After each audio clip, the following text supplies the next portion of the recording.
If you're listening to this late at night, maybe alone, maybe with the lights low, I want you to pause for just a second and ask yourself something. Have you ever had a moment where reality felt wrong? Like something unseen was watching you, waiting, breathing in the dark? Because the stories you're about to hear are not legends, not campfire tales, and not internet creepypasta. These are real accounts from real people who never expected their normal lives to cross paths with something terrifying.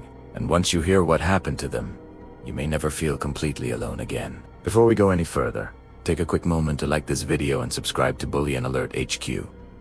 It helps this channel grow, and it tells YouTube that you want more true, disturbing stories like these. And trust me, you're going to want to stay until the very end, because the final story connects in a way you might not expect. The first story comes from a woman who lived alone in a quiet suburban neighborhood in the Midwest. Nothing fancy, nothing unusual, just rows of similar houses, trimmed lawns, and neighbors who waved politely, but mostly kept to themselves. She worked long shifts at a local hospital, and most nights she came home exhausted, ready for nothing more than a shower and sleep. One night, after a double shift, she locked her door, set her phone on the nightstand, and collapsed into bed without even turning on the TV.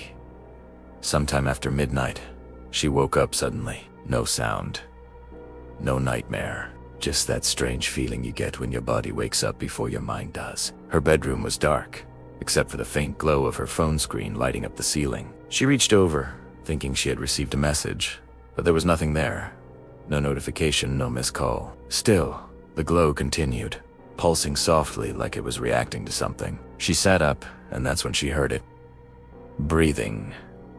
Slow, steady breathing that was not hers. It was coming from the corner of the room, near the closet. She froze, holding her breath, trying to convince herself it was the house settling, or maybe the air vent, but the breathing didn't stop. It matched her rhythm, like whatever it was knew she was awake. She whispered hello, barely louder than a breath. The breathing stopped instantly. Her phone screen went black.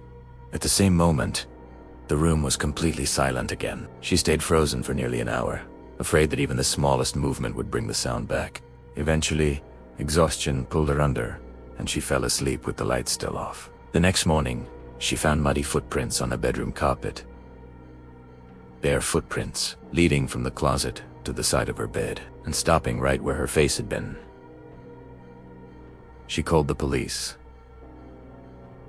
They searched the house. No signs of forced entry. No missing items. No one hiding inside.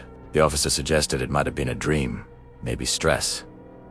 But dreams don't leave footprints. She moved out a week later. The new tenants lasted less than a month before breaking their lease. When asked why, they simply said, "Someone breathes in the house at night."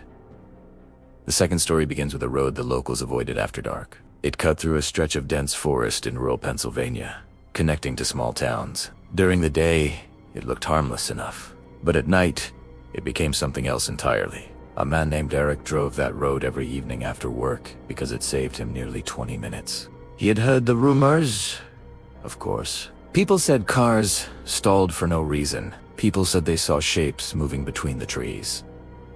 Eric didn't believe in that kind of thing. He believed in logic, schedules, and saving time. One night, around 11:30 p.m., his car radio began to crackle as he entered the forest stretch. The signal faded in and out, switching randomly between static and faint voices that didn't belong to any station. He reached to turn it off when the engine suddenly died.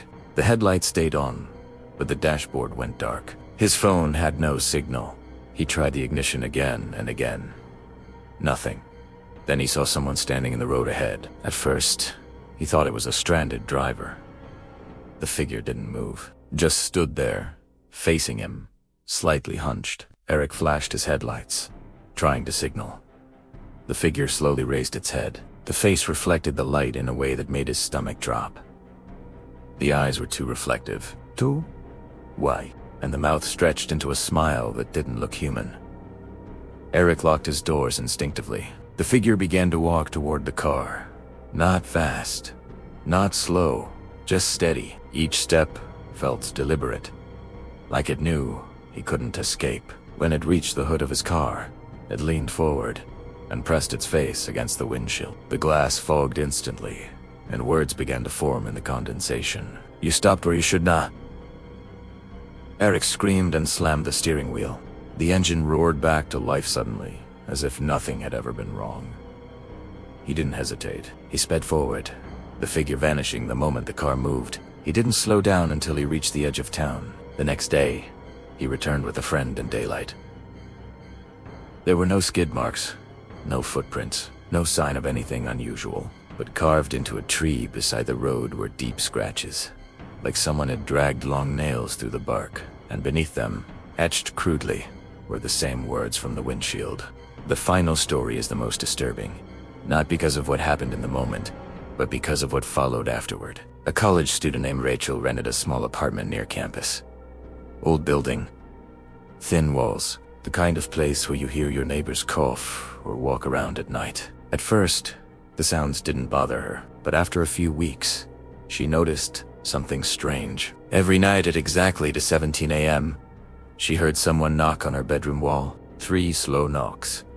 Always the same pattern. She assumed it was a neighbor, maybe unaware of the noise. One night, she knocked back. The response was instant. 3 knocks, louder this time. Closer.